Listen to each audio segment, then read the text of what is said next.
안한구 전 대구 지방국세청장 나오셨습니다. 안녕하십니까? 예, 안녕하십니까? 자, 우선 플란다스의 개 진행 사항을 한번 얘기해 주셔야죠. 지금 거의 목에 차 있는데 지금. 예. 사실 지금 준비된 지는 좀 됐고요. 이게 사실 우리 플란다스 개 돈을 모아주신 분들은 이게 돈으로 모아주신 게 아니라고 저는 판단을 하고 있고요. 이분들의 마음이다 그렇게 생각을 하고 있습니다. 네, 당연히 그렇죠. 예. 그래서 이 마음은 뭔지 내가 잘 알거든요. 예. 빨리 사라고 하는 것이기 때문에 네. 제가 안에서 빨리 사기 위해서 지금 계속 준비를 하고 있는데 이게 또 저희들이 조직이다 보니까 제 혼자 하는 일은 아니지 않습니까? 그래서 약간의 이견도 있는 분이 있습니다. 그래서 우려도 있었으니까요. 예, 네. 그렇습니다. 그래서 그분들하고 지금 마지막 조율을 지금 하고 있는 중입니다. 이게 원래 스케줄대로라면 2월 중순쯤에 이제 모여질 걸로 가격이 나오는 거죠. 예. 그런데 지금 현재는 1월 중순 한 달 정도 남았는데 너무 많이 남았어요. 예. 그래서 작년 기준으로 이제 살 수가 있고 또 새로운 평가를 해서 살 수도 있는 방법이 있는데 이제 그 부분 여러 가지 부분들에 대해서 약간의 생각들이 조금씩 전부 다 이 잘해야 되는 것이기 때문에 약간씩 그런 우려가 있긴 있습니다. 다음 주까지는 결론을 내시죠. 그렇죠. 무조건 결론을 낼 생각입니다. 예. 네. 알겠습니다. 왜냐면은 이게 이제 이게 플란다스 개라는 게 다스 관련해서 가장 먼저 시민들이 움직여서 다스의 주인은 누굽니까를 그 의지로 보여준 거거든요, 이게. 예, 그렇습니다. 그런데 이제 그 답이 이미 다 나온 다음에 또는 정말로 주식으로만 평가해서 산다. 이건 말이 안 되는 거기 때문에. 예, 이건 주식 가치하고는 관계없이 우리 국민들의 마음이라고 판단을 했습니다. 이 국면에서 빨리 매입해서 사실은 상황을 더 압박하는 큰 흐름으로 만들어 주셔야 되지. 이걸 나중에 하면 주식이면 조금 싸게 샀다, 조금 비싸게 샀다. 이건 전혀 중요하지 않다고 저는 봅니다. 예, 이제 모아주신 분들하고 같은 마음입니다. 알겠습니다. 내부 정리를 빨리 하시고, 다음 주적으로는 결론을 빵 내서, 통보를 해주시길. 왜냐면, 다음 주면 이미 이제 말이기 때문에. 그렇습니다. 예. 1월 말이에요. 그럼 2월 넘어가면 전 안 된다고 봅니다. 자. 최근에 이 다스 관련해서 벌어진 일 중에 이제 청장님 전문 분야에 해당되는 사안들 중에 하나가 이게, 금광을 압수수색을 했다 또는 주변에 소위 관계사들에 대해서 저희가 관계사들도 가장 먼저 다루기 시작했는데 이거 승계 과정에서 일어난 사건들이다라고. 근데 이제 예를 들어서 금강 같은 경우에는 이 위장 계열사의 가능성이 높다. 이렇게 말씀도 한번 하셨고 요 위장 계열사 혹은 주변 그 관계사들 가지고 한번 오늘 정리를 한번 해볼까요? 예. 그러시죠. 그리고 어제 JTBC 또 나가셨더라고요. 꼭 고정 출연하기 전날 나가시면 어떡합니까? 고정 출연 다음날 나가면 제가 아무 말도 안 합니다. 꼭 전날 나가셔가지고. 블랙하우스 하는데, 직전에 또 특집을 마련해가지고, 토론회를 해가지고 말이죠. 예. 유시민 작가하고, 그 관심사가 아주 전 국민 관심사인 그 비트코인 토론을 해가지고. 뉴스공장 팀은 다 그 토론회 보고 블랙하우스는 안 보고 잤대요. 근데 저도 블랙하우스를 봤는데요, 어제. 출연하시죠, 참. 예, 출연도 했고, 봤는데, 좀 시간대가 조금 늦은 거 아닌가, 그런 생각이 들더라고요. 썰전도 시간대는 늦습니다. 그렇습니까? 네. 시사방송, 그런 류의 시사방송이, 더 빠른 시간대로 파고들기는 쉽지가 않고. 예. 하여튼 재밌었습니다, 저는. 자, 하는지도 잘 몰랐어요, 사람들이. 오히려, 예전에 그, 파일럿 때는, 주말에, 예고도 많고 주말이어서 아는 분들이 많은데, 하는지도 몰랐거든요. 한 2, 3주 지나면. 그렇습니다. 조금만 지나면 아마 금방 사람들이 끝장 날 거라고 봅니다만은, 저희 제작진들은 안 봤다고 계속 자랑스럽게 토론해 봤다며. 비트코인 토론회. 배신자들 말이죠. 어쨌든 배신자의 청장님도 들어가는 겁니다. 자, 금강. 네. 예. 다스의 사금관이냐? 예. 이제 통상 이 대기업도 그렇고 대부분의 그 위장 계열사라고 이름을 칭하는데요. 예. 이 위장 계열사라고 하는 것은 실질적으로는 그 회사가 동일체인데 예. 다른 사람 그 관련이 있는 친인척이라든지 뭐 자기 같은 회사에 근무했던 사람들 이름을 빌려서 회사를 위장으로 설립을 하는 거죠. 그렇죠. 그래서 자기 내부에서 그 해도 될 일을 네. 외부에 만들어 가지고 거기다가 이익을 생기면 그 이익을 분여하기 위해서 이쪽엔 이익을 줄여야 될 목적이 있다. 그러면 여기다가 원가를 많이 계산해 줘 가지고 이익을 늘려주는. 한마디로 자기들이 처리하기, 이제 자기들이 주목받거나 또는 뭐 자기들이 재벌이거나 혹은 자기들이 뭐 어떤 대상이 될 때 자기 눈을 싹 피해가지고 그렇습니다. 다른 곳에서 이윤을 만들어내거나 거꾸로 손실을 거기서 입으라고 해가지고 예. 예, 조정을 할 수가 있죠. 조정하게 만드는 건데 근데 네. 그 과정을 통해서 비자금을 만들 수도 있지 않습니까? 그렇습니다. 보통 이제 사실은 더 큰 목적은 비자금이죠. 네. 거기서 비자금을 만들어야 큰 회사에서 문제가 되면 네. 그 심각한 문제가 발생할 수 있으니까 그런 작은 회사들을 통해 가지고 만약에 문제가 되더라도 그 선에서 끝나게. 그 화산만 문제가 되고. 네. 그러니까 100원짜리를 150원에 팔아가지고. 네. 50원을 이제 빼는 방법이죠. 남기는 거죠. 예. 100만 원만 주면 될 걸 150원을 주는 거예요. 100원을 주면 될 걸 150원을 주는 거죠. 그렇죠. 네, 물건을. 그러면 그쪽에 50원이 남을 테니까. 통상 대기업들은 이제 상장 회사인 경우에는 네. 보는 눈이 많고 그 검토해야 될 내용들이 많지 않습니까? 그런데 작은 회사를 만들어 가지고 뭐 개인이 한다든지 네. 법인도 작은 법인을 만들어 가지고 하면 눈에 띄지 않고 네. 그 뭐 거기서 돈을 빼도 크게 주목받지 뭐 않으니까 그렇죠. 그렇게 위장 계열사를 많이 운영하죠. 그러니까 이제 그쪽에서 이윤이 많이 나야 많이 남기고 그 또 수익도 숨길 수 있으니까 일감 몰아주기도 하죠. 그렇습니다. 예. 일감을 괜히 다 몰아줘가지고 예. 자기들이 할 수 있는데도 불구하고 이쪽에서 하게 한다든가. 예. 그걸 키워서 예. 일감 몰아주기를 해가지고 보통 이제 그는 승계를 할 때 예. 자식한테 주고 싶을 때 그 자식을 앞세워서 예. 그 승계를 할 때 키워가지고 일감 몰아주고 일감 몰아주면 회사 크지 않습니까? 네. 그걸 가지고 상장을 시켜서 예. 한번 뻥튀기 하는 거죠. 상장 차익을 노려가지고 그거를 오히려 다시 모기업을 잡아먹는 그렇죠. 그런 형태로도 씁니다. 회사를 의도적으로 키운 다음에 그럼 돈이 많이 남고 네. 그리고 나중에 상장까지 하면 더 등치가 커지니까 그 등치로 거꾸로 회사를 사버리면 승계하지 않고 그러니까 네.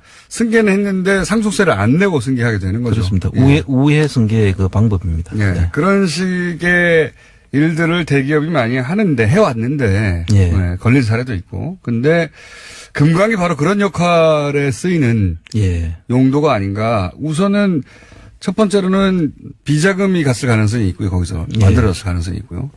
두 번째로는 승계도 이 금강이 이용된 것 같아요. 예, 지금 그걸 잠깐 설명을 좀 드리면요. 예. 이 금강의 전신이 세강공업입니다. 예. 세강공업이 있다가 없어지고 지금 한양실업이라고 이름이 바뀌었지 않습니까? 세강공업은 이제 소위 120억 BBK 비자금 관련해서 직원이 그걸 관리했다는 네. 그 회사죠. 예, 직원이 그 다스의 직원 한 사람이 120억 개인 횡령했다고 할 때 그때 주고받았던 상대 회사가 그 세강공업의 직원이죠. 세강공업의 직업입니다. 그렇게 해서 만들어낸 거죠. 예. 120억. 근데 그걸 혼자 다 먹었다고 지금 주장했었었죠. 그랬죠. 예. 그래서 지금 이제 뭐 밝혀지고 있는데요.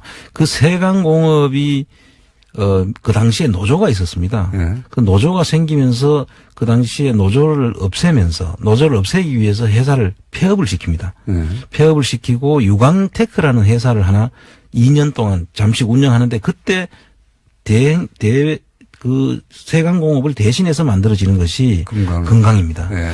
금강이 만들어져가 쭉 잘 왔습니다. 또 예. 그 두 개 다 목적은 위장 계열사의 목적이죠. 바로 이제 비자금 용도였던 것을 추정할 수 있는 것이 세광 때 비자금을 그렇게 만들었거든요. 120억을. 예. 그러니까 그 뒤에 똑같은 방식으로 만들어졌기 때문에 금강도 그 역할을 하지 않았을까 추정하는 거고요. 그렇습니다. 그런데 이 금강은 또 특이한 것이 그 김재정 씨의 처가 되시는 미망인 그 권영미 씨라고 있지 않습니까? 예. 그분이 김재정 씨가 돌아가시고 난 다음에 2013년, 14년도와 2016년도에 지분이 갑자기 급증을 합니다. 그 그렇죠. 금강에다가. 예. 그래서 제가 그걸 계속 주목해서 보고 있고요.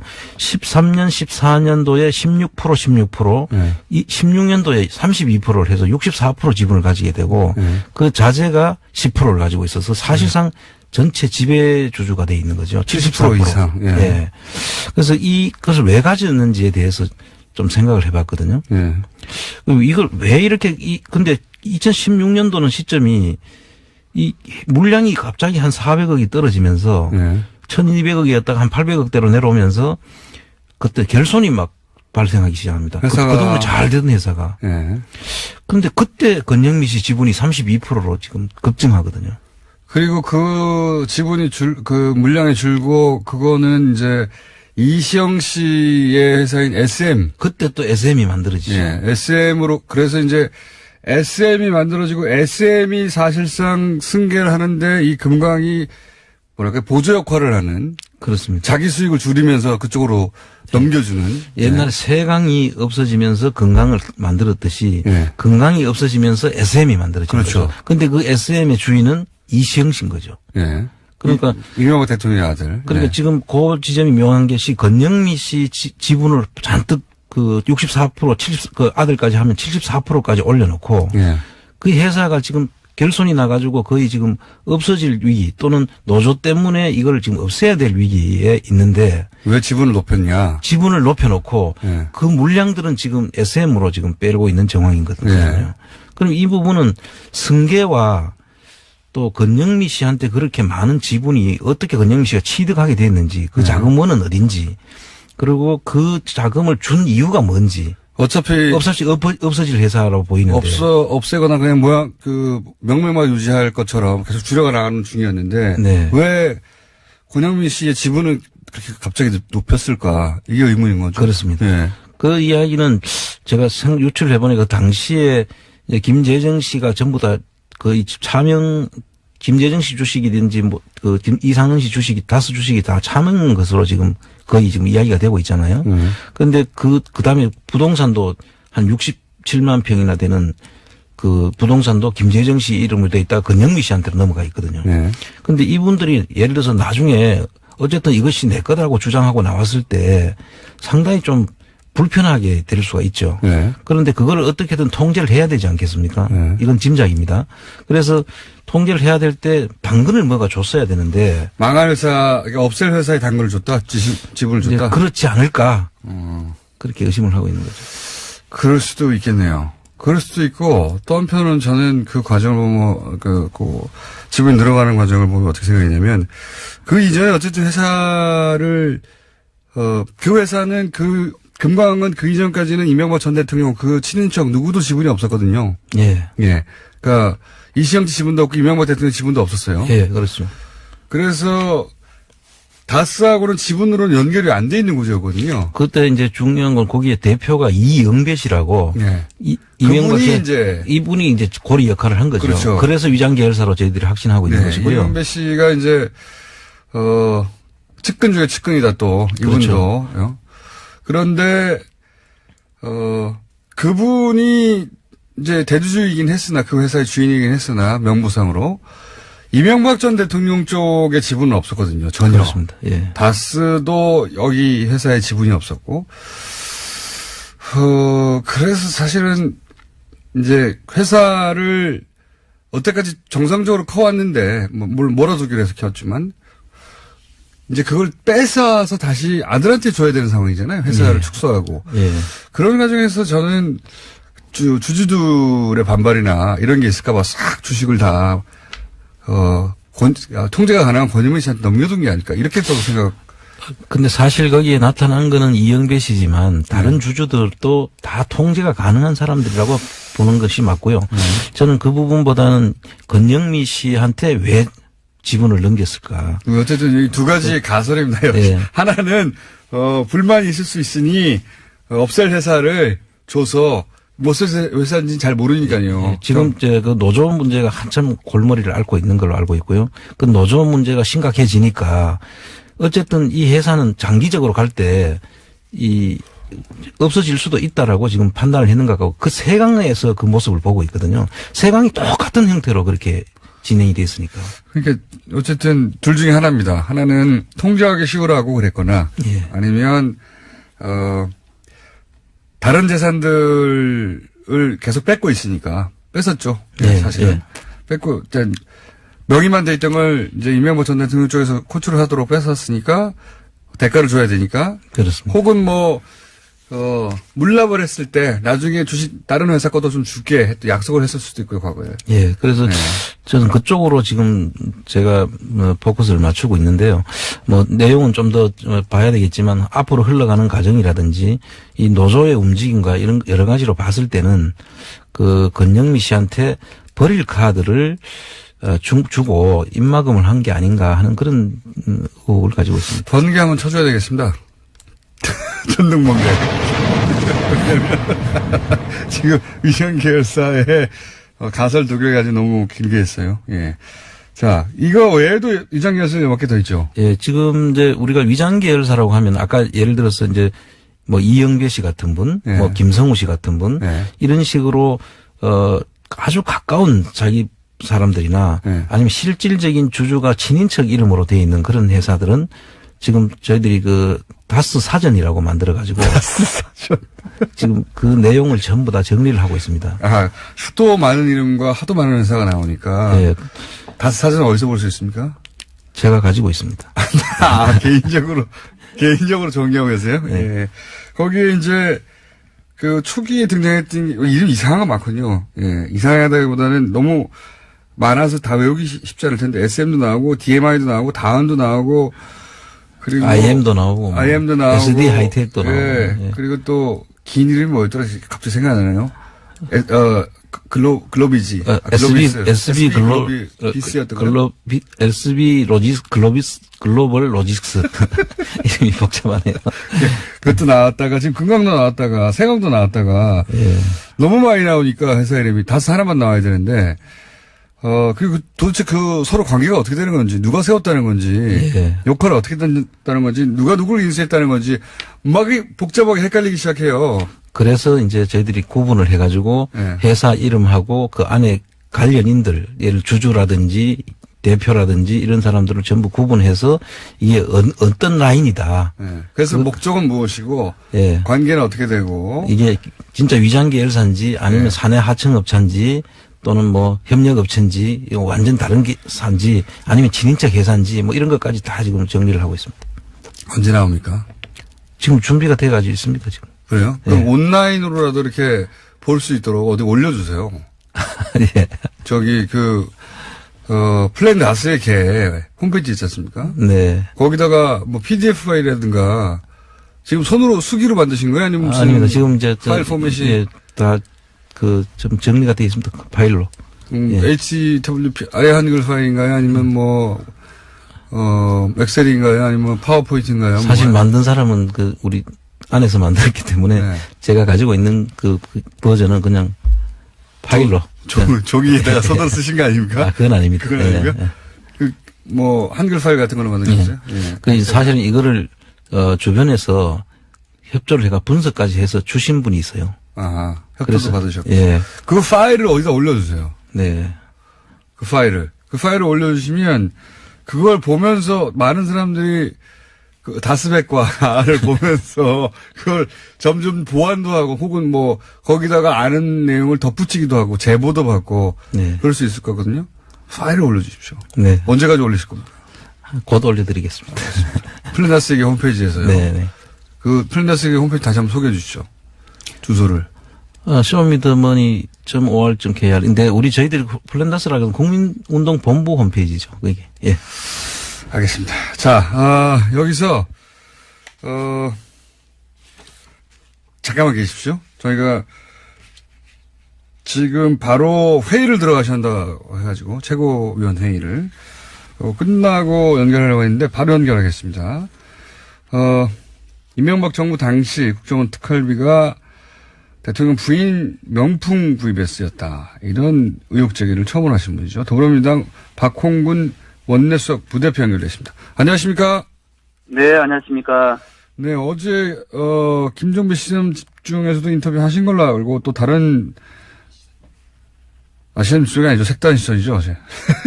네네. 네. 인터뷰를 하신 걸로 알고 있긴 한데, 다른 언론과도 인터뷰를 잠깐 하시고, 저희가 다시 한번 정리해서 여쭤볼게요. 네. 김희중 전 부속실장으로부터 제보를 받으신 겁니까? 아니면은 그 지인으로부터 제보를 받으신 겁니까? 그러니까 검찰은 지금 제가 예. 네, 제가 3일 전에 네. 이제 김희중 전 실장과 아주 친한 분으로부터 저녁에 전화를 받았습니다. 아하. 김희중 실장이 이제 검찰에서 네. 조사를 받고 나와서 이분께 하신 이야기를 저한테 전한 겁니다. 본인이 들어보니 이제 뭐 명품 이야기가 나오고 뭐 1억 환전 이야기가 나와서 예. 이런 부분은 향후 검찰 수사는 있겠지만은 분명하게 좀 이렇게 여당의 수업도 좀 알고 있어야 될 것 같다라고 해서 저랑 잘 아는 분인데 이분이 이제 그 막역한 사이였던 김희중 씨의 그 이야기를 듣고 저한테 그대로 전달을 해 주신 거였습니다. 그 지인분을 공통으로 알고 계셨군요. 네, 그렇습니다. 이제 저는 제가 직접 김희중 씨를 아는 건 아니고요. 예. 김희중 씨하고 오랜 세월 아주 막역하게 여러 가지를 다 허심하게 이야기를 나누는 그런 분이었습니다. 그 지인을 또, 부대표님도 알고 있었던 분이어서 마침 내가 이런 얘기를 들었는데 이거 그쪽에서도 알고 있어라 이렇게 전달해 줬다 이런 말씀이시군요. 네네, 그렇습니다. 김희중 씨가 이제, 지금 소위 이명박 전 대통령하고 여러 가지로 지금 관계가 악화되어 있는 분 아닙니까? 그래서 본인으로서, 가서 이명박 전 대통령에 대해서 유리하거나 불리하거나 이런 게 아니라 있는 그대로 본인은 이번에 가서, 진술을 해야겠다라고 생각하고 갔다는 겁니다. 그래서 이분을 따지지 않고 있는 그대로 자기가 아는 대로 다 말하겠다고 갔다? 예. 네, 이명박과 전 대통령과의 의리 이런 문제는가 아니라 이제는 있는 그대로 가서 진술을 했고 그 내용을 이제 본인에게 얘기를 해줬다는 것입니다. 그렇군요. 그러니까 그 중에서 이제 전달 받으신 내용이 국정원 특활비가 미국 방문 당시에 한 1억 정도가 환전돼서 대통령 부인 전담하는 제2부속실에 전달이 됐고 그게 나중에 명품 구입에 쓰인 것으로 알고 있다라고 지인에게 얘기했다는 거죠? 예, 그 분이 예. 그러니까 김희중 전 실장이 이제 검찰에서 진술한 내용이 지시에 의해서 1억을 국정원으로부터 특활비를 받았고 그것을 자기가 그 환전을 해서 그 돈을 이제 이 부속실 쪽에 전달했고 그것이 명품 구입으로 쓰인 걸로 이렇게 자기가 검찰에서 진술했다는 내용이었고요.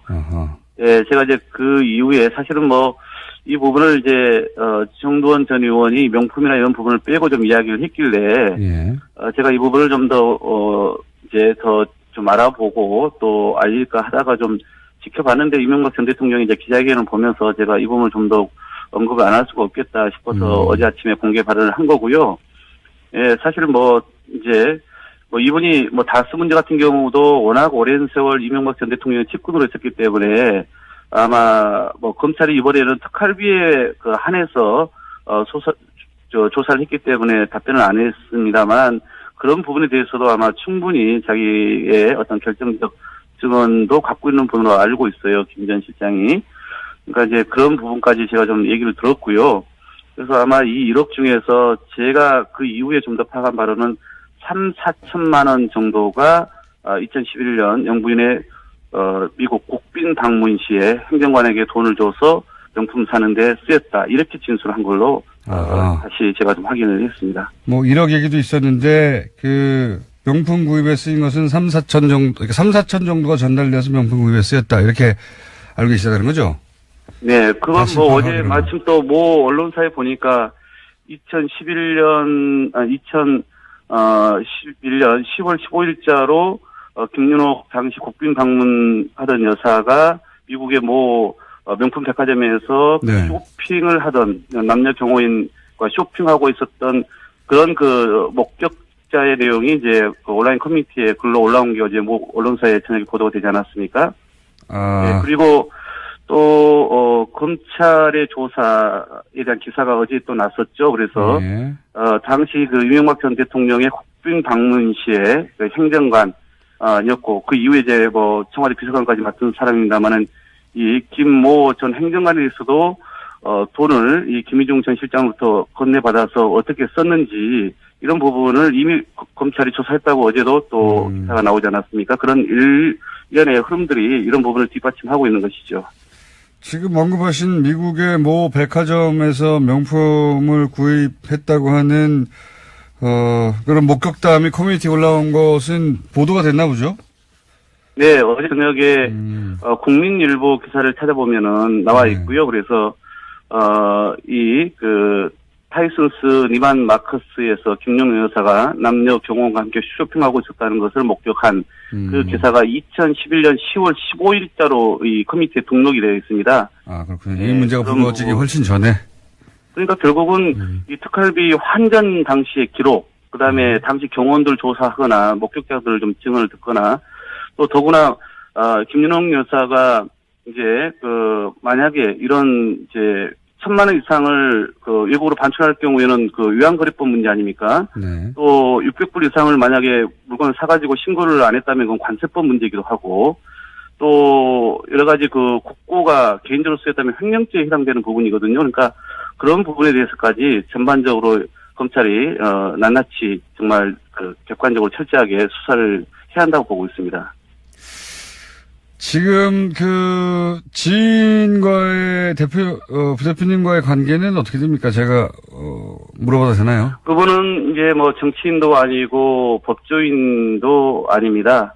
예, 저하고는 뭐 오랜 사적인 관계 있는 사적 관계의 분입니다. 예, 뭐 가능하면 제가 그분을 한번 인터뷰해볼까 했는데 네. 여기 인터뷰에 나서지는 않으실 분이군요. 네, 아무래도 또, 뭐, 본인의 지금의 처지가 그렇게 공개적으로 말씀하실 상황은 아닌 것 같고요. 저하고 어제도 긴밀하게 또 통화를 하고, 네. 이 김희중 전 실장이 이제 그저께 오후부터 전화를 끄고 있거든요. 아하. 그래서 좀 더 추가적으로, 이 진술 내용과 관련해서 좀 확인을 해보려고 했는데, 아마 뭐 하도 이래저래 뭐 MB 쪽에서도 그럴 거고, 또 언론 쪽에서도 연락이 오니까 끄고 있는 것으로 보여지고요.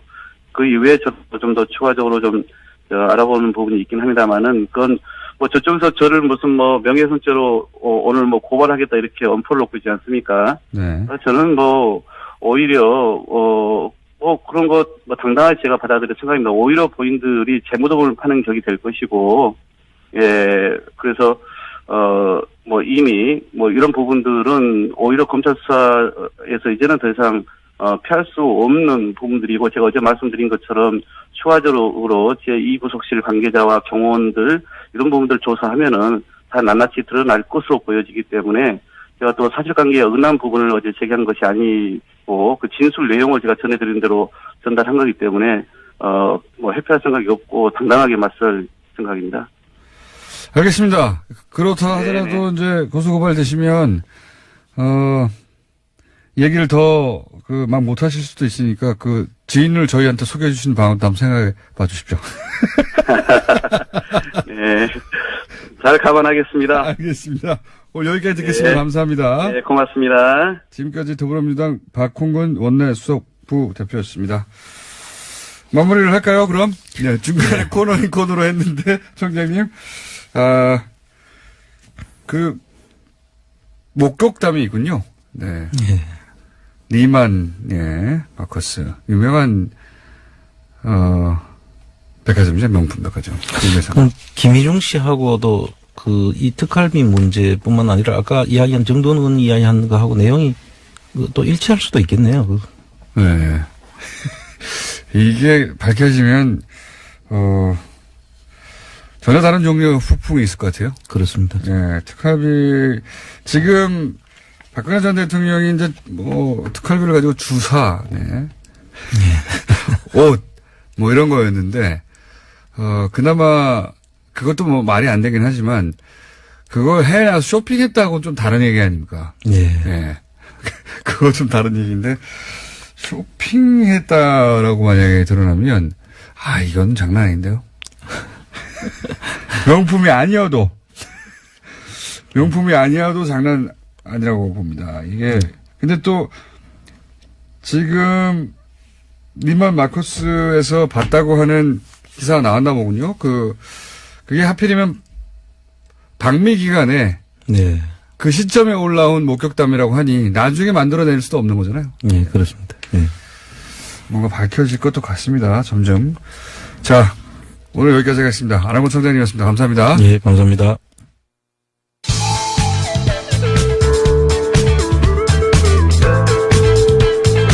우주 최강 시사 프로그램 김어준의 뉴스 공장.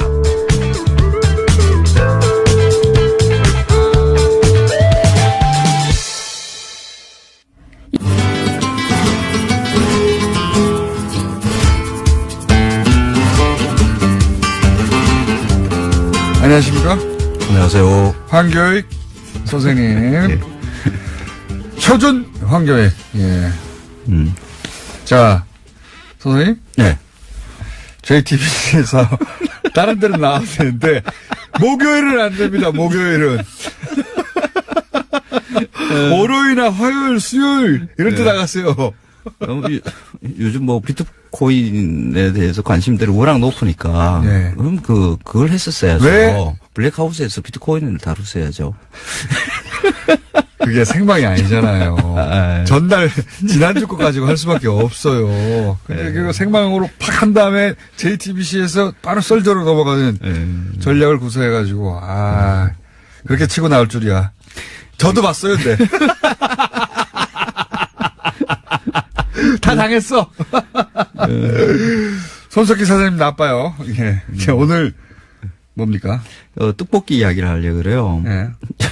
제가 나가는 수요미식회에서 떡볶이를 이번 주에 수요일 날 다뤘었는데 이제 각종 방송에서 각종 자신들이 출연하는 방송에 대한 광고를 이렇게 계속 하면서. 그 수요미식회 제작진들이 그 김호중 공장장을 어떻게 한번 출연 섭외를 하는 게 고기밖에 안 먹는데 뭘 또. 고기편으로. 고기편으로요? 맛있는 고기. 어떠세요? 제가 거기 나가면 고기를 먹을 수 있는 겁니까? 네, 먹을 수 있죠. 네, 양껏. 그냥 고기만 보내달라고 해주세요. 수요 미식회 홍보까지 지금 여기서. 네. 그 프로그램 괜찮아요. 예. 재밌죠? 예. 근데 그 떡볶이에 대해서 이야기를 하니까 여러 사람들이 반응들을 보면서 조금 우리가 그 음식을 먹는 일에 대해서 많은 부분이 약간 오해하고 있는, 스스로 자신의 감각을 오해하고 있는 부분이 좀 있겠다라는 생각을 해서 좀 덧붙이려고 그래요. 자신의 감각을 오해한다는 게 무슨 말입니까? 모든 인간, 그러니까 지구상의 모든 인간들, 인종, 민족, 국가 따지지 않고, 모든 인간은 감각기관과 뇌가 같아요. 감각기관과 뇌가 같다. 같습니다. 그러니까 뇌과학이나 뭐 이런 게 가능한 거거든요. 감각기관과 뇌가 같다는 게 무슨 의미죠? 제가 지금 못 알아듣고 있는데. 자연 부족에서 못 알아듣나? 인간의 신체 구조는 인종, 민족, 국민, 국가 따지지 않고 똑같이 태어난다는 거죠. 그런 의미요? 예. 거기서 뭐 개별적인 차이는 있어요. 뭐 어떤 사람은 더 똑똑하고, 뭐 모자라고, 그렇죠. 뭐 눈이 좀 더 나쁘고. 혀가 좀 발달했을 수도 있고요. 그렇죠. 후각이 좀 더 민감할 수 있고 하는 그 조금씩의 차이는 있지만은 모든 인류는 똑같은 신체 조건을 가지고 태어났다. 라고 생각을 해도 이 생각이 있어야만이 그 모든 그 자연과학들, 인체와 관련되는 그런 과학들이 성립이 가능한 거거든요. 그래서 실제로 그런 과학들이 전 세계 모든 과학자들이 열심히 파고 있는 것도 동일한 조건, 인체는 다 동일한 조건이다라는 것을 전제로 하는 거라고 봐야 되겠죠. 그런데 가능하고 뭐 이런 그렇죠. 식으로. 그런데 체질은 다를 수 있으나 무슨 의미인지 알겠습니다. 그렇죠. 근데 그 각 지역마다, 인종마다, 민족마다, 국민마다 그 기호 음식이 다 달라요. 그건 그렇죠. 또. 그렇죠. 그러면 왜 어떤 민족은 저 음식을 좋아하고 어떤 민족은 저걸 좋아하고 하는 것이 만들어졌을까? 그 인종들, 그 민족들이 고유한 미각, 고유한 뇌, 뭐 이런 음식은 특별하게 좋아하는 그런 유전자를 타고난 것인가?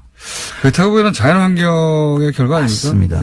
보통 이제 자연환경 제가 이렇게 이야기를 했지만은 그 예전에는 자연 환경 이렇게 이야기를 해야 되고 지금처럼 이제 교통과 그 유통 환경이 이렇게 발달한 상황에서는 사회적 환경이라고 이야기를 해야 돼요.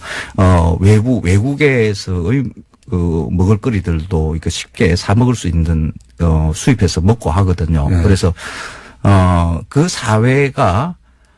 사회에서 어떤 음식을 먹었는가에 따라서 그 기호 음식, 혐오 음식 이런 것이 그거 너무 제가 절실하게 느끼는 게 거죠. 제가 이제 과거에 배당여행 열심히 다닐 때 입양된 분들도 많이 만났고 또 2세, 3세도 많이 만났는데 제가 가장 인상적이었던 게 하나가 입양 안 하고 할게요. 아는 아니지만 이미 성인 된 이후에 제가 만났지만 네덜란드에 같이 여행을 하다가 네덜란드의 어떤 역에서 뛰어내리더니 제가 너무 역겨운 소세지를 먹는 겁니다. 그래요? 도저히 같이 못 먹겠어요. 제가 맛있다고 막 먹는 거예요. 근데 자기가 어릴 때부터 먹으니 너무 맛있다고. 근데 제가 어릴 때 먹었던 된장이 분명히 한국인의 피인데 그 사람한테는 엮었고 그렇죠. 그 사람이 이제 입양이 돼서 어릴 때부터 먹었던 그 소세지는 너무 맛있고 저한테는 역겨운 거예요. 그렇죠. 인종하고 상관없는 겁니다. 맞습니다. 예.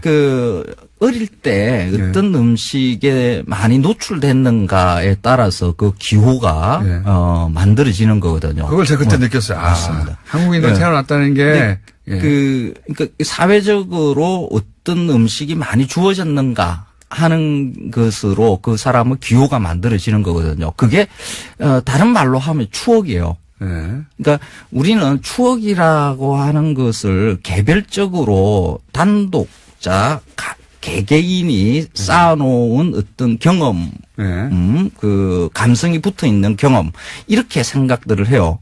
그런데 사실 조금 넓게 시각을 보게 되면 이 사회가 만들어준 것으로 해서 그 추억은 이렇게 쌓이는 거거든요. 개인 기억도 있겠지만 그런 집단 기억도 있겠죠. 그렇죠. 틀림없이. 보통은 자기 개별적으로 이것만 단독으로 맛있어 하고 하는 경우는 거의 없어요. 비슷비슷한 미각들을 가지고 있는 비슷한 음식을 좋아하는 것은. 그래서 이게 사회적인 미각이라는 게 성립을 하거든요. 떡볶이 이 떡볶이 방송 끝나갑니다 이제. 이 떡볶이 이야기가 그거예요. 대한민국 사람들은 다 떡볶이를 맛있다라고 생각을 해요. 그래 어느 틈엔가 이 추억이 너무 강렬하니까 사회적으로 주어진 이 떡볶이에 대한 것이 워낙 강렬하다 보니까 내가 원래 이 떡볶이를 좋아하는 한국인이면 당연히 이 떡볶이를 좋아하는 것이다라고 생각하는 한국인은 떡볶이를 좋아하는 유전자를 가지고 있는 것처럼 그런 생각을 하게 되는데 가시되는 거죠. 그건 아니다. 근데 이 지점이 중요해요. 근데 이걸 가지고 왜 그러신 겁니까? 거기까지 이해되는데. 이걸 가지고 시간은 30분밖에 안 남았고. 자본이나 정치 권력들이 이용을 하거든요. 어떻게 해요? 이명박 대통령 때 떡볶이 세계화한다 해가지고 세계화로 연결하려고 하는 거구나. 맞습니다.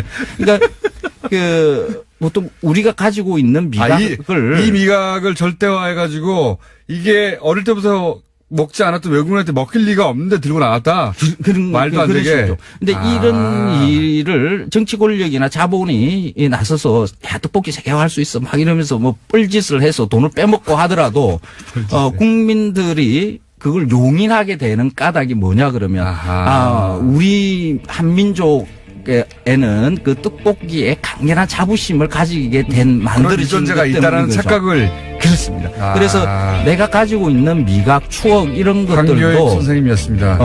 그런 사회적 환경에서 권영미 씨라고 있지 않습니까?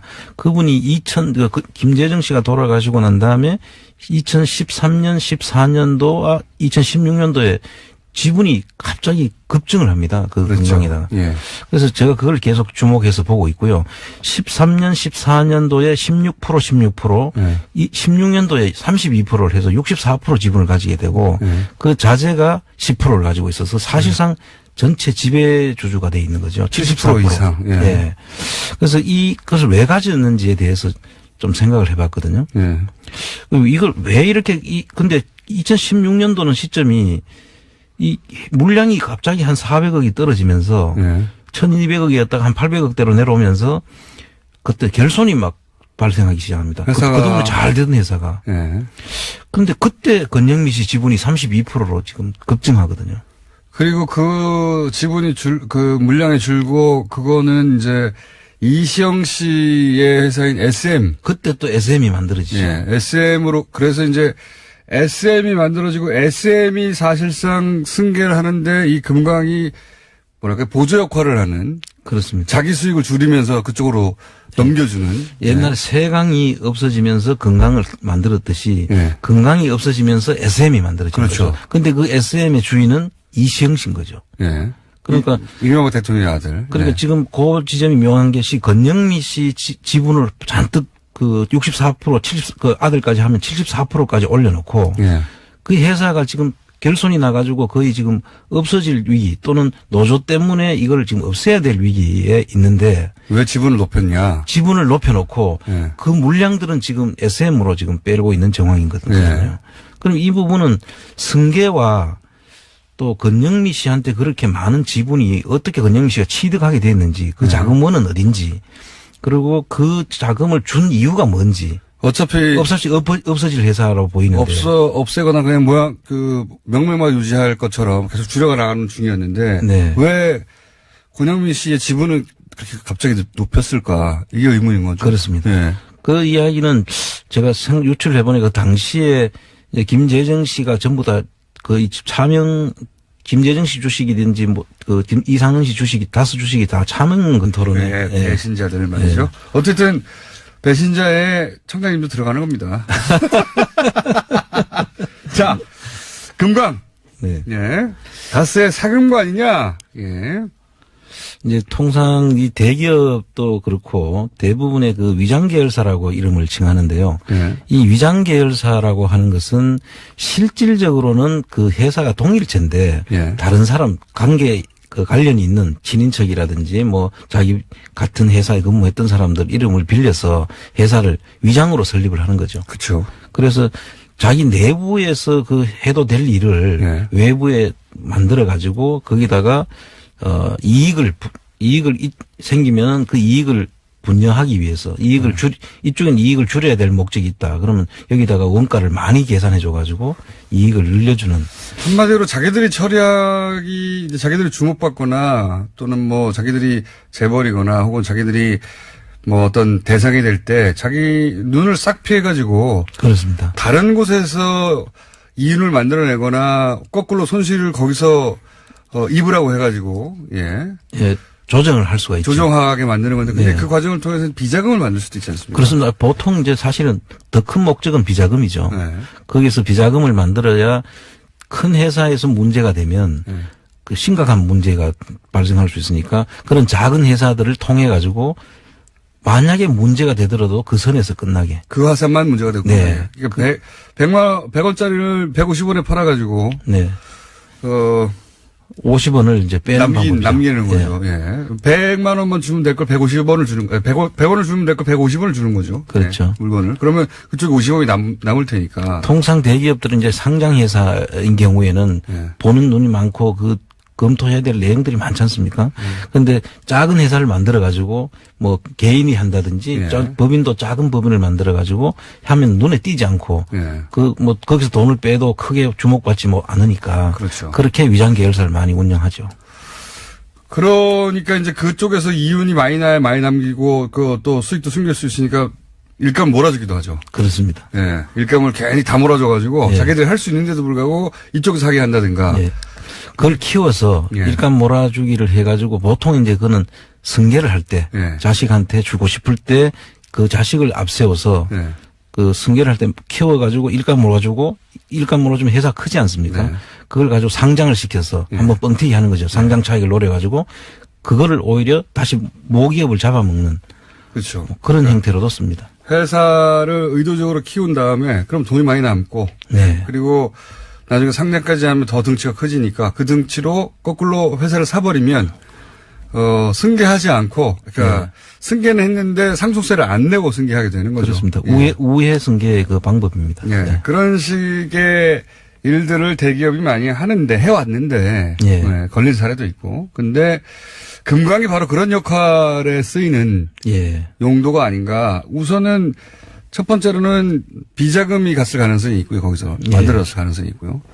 두 번째로는 승계도 이 금강이 이용된 것 같아요. 예, 지금 그걸 잠깐 설명을 좀 드리면요. 예. 이 금강의 전신이 세강공업입니다. 예. 세강공업이 있다가 없어지고 지금 한양실업이라고 이름이 바뀌었지 않습니까? 세강공업은 이제 소위 120억 BBK 비자금 관련해서 직원이 그걸 관리했다는 네. 그 회사죠. 예, 직원이 그 다스의 직원 한 사람이 120억을 개인 횡령했다고 할 때 그때 주고받았던 상대 회사가 그 세강공업의 직원이죠. 세강공업의 직업입니다. 그렇게 해서 만들어낸 거죠. 예. 120억. 근데 그걸 혼자 다 먹었다고 지금 주장했었었죠. 그랬죠. 예. 그래서 지금 이제 뭐 밝혀지고 있는데요.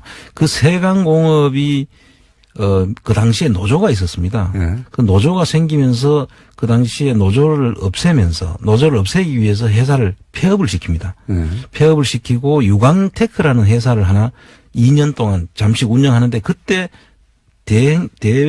그 세강공업을 대신해서 만들어지는 것이 금강입니다. 예.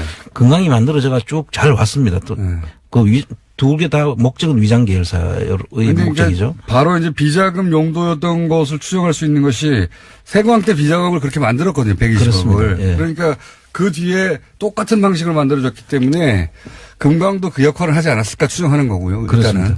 그런데 이 금강은 또 특이한 것이 그 김재정 씨의 처가 되시는 미망인 그리고 예. 다음 주적으로는 결론을 빵 내서 통보를 해주시길. 왜냐하면 다음 주면 이미 이제 말이기 때문에. 그렇습니다. 예. 예, 1월 말이에요. 그럼 2월 넘어가면 전 안 된다고 봅니다. 자, 최근에 이 다스 관련해서 벌어진 일 중에 이제 총장님 전문 분야에 해당되는 사안들 중에 하나가 이게 금강을 압수수색을 했다 또는 뭐 주변의 소위 관계사들에 대해서 저희가 관계사들도 가장 먼저 다루기 시작했는데 이거 승계 과정에서 일어난 사건들이다라고. 근데 이제 예를 들어서 금강 같은 경우에는 이 위장 계열사의 가능성이 높다. 이렇게 말씀도 한번 하셨고, 요 위장 계열사 혹은 주변 그 관계사들 가지고 한번 오늘 정리를 한번 해볼까요? 예. 네. 그러시죠. 그리고 어제 JTBC 또 나가셨더라고요. 꼭 고정 출연하기 전날 나가시면 어떡합니까? 고정 출연 다음날 나가면 제가 아무 말도 안 합니다. 꼭 전날 나가셔가지고. 블랙하우스 하는데, 직전에 또 특집을 마련해가지고, 토론회를 해가지고 말이죠. 예. 유시민 작가하고, 예. 그 관심사가 아주 전 국민 관심사인 그 비트코인 토론을 해가지고. 뉴스공장 팀은 다 그 토론회 보고 블랙하우스는 안 보고 잤대요. 근데 저도 블랙하우스를 봤는데요, 어제. 출연하셨죠, 참. 예, 출연도 했고, 봤는데, 너 좀 시간대가 조금 늦은 거 아닌가 그런 생각이 들더라고요. 썰전도 시간대는 늦습니다. 그렇습니까? 네. 시사방송 그런 류의 시사방송이 더 빠른 시간대로 파고들기는 쉽지가 않고. 예. 하여튼 재밌었습니다. 저는. 자 하는지도 잘 몰랐어요 사람들이. 예. 오히려 예전에 그 파일럿 때는 주말에 예고도 많고 주말이어서 아는 분들이 많은데 하는지도 몰랐거든요. 네. 한 2, 3주 지나면. 그렇습니다. 조금만 지나면 아마 금방 사람들이 끝장 날 거라고 봅니다. 많은 저희 제작진들은 안 봤다고 계속 자랑스럽게 토론을 봤다며. 비트코인. 안한구 전 대구 지방국사청장 나오셨습니다. 안녕하십니까? 예, 안녕하십니까? 자, 우선 플란다스의 개 진행 상황을 한번 얘기해 주셔야죠. 지금 거의 목에 차 있는데 지금. 예. 사실 지금 준비된 지는 좀 됐고요. 이게 사실 우리 플란다스 개 돈을 모아주신 분들은 이게 돈으로 모아주신 게 아니라고 저는 판단을 하고 있고요. 이분들의 마음이다 그렇게 생각을 하고 있습니다. 네, 당연히 그렇죠. 예. 그래서 이 마음은 뭔지 내가 잘 알거든요. 예. 빨리 살아가는 것이기 때문에 네. 제가 안에서 빨리 사기 위해서 지금 계속 준비를 하고 있는데 이게 또 저희들이 조직이다 보니까 제 혼자 하는 일은 아니지 않습니까? 그래서 약간의 이견도 있는 분이 있습니다. 그래서 뭐 우려도 있었으니까요. 예, 네. 그렇습니다. 그래서 그분들하고 지금 마지막 조율을 지금 하고 있는 중입니다. 이게 원래 스케줄대로라면 2월 중순쯤에 이제 모여질 걸로 가격이 나오는 거죠. 예. 그런데 지금 현재는 1월 중순 한 달 정도 남았는데 너무 많이 남았어요. 예. 그래서 작년 기준으로 이제 살 수가 있고 또 새로운 평가를 해서 살 수도 있는 방법이 있는데 이제 그 부분 여러 가지 부분들에 대해서 약간의 생각들이 조금씩 전부 다 이 잘해야 되는 것이기 때문에 약간씩 그런 우려가 있긴 있습니다. 다음 주까지는 결론을 내시죠. 그렇죠. 무조건 결론을 낼 생각입니다. 예. 네.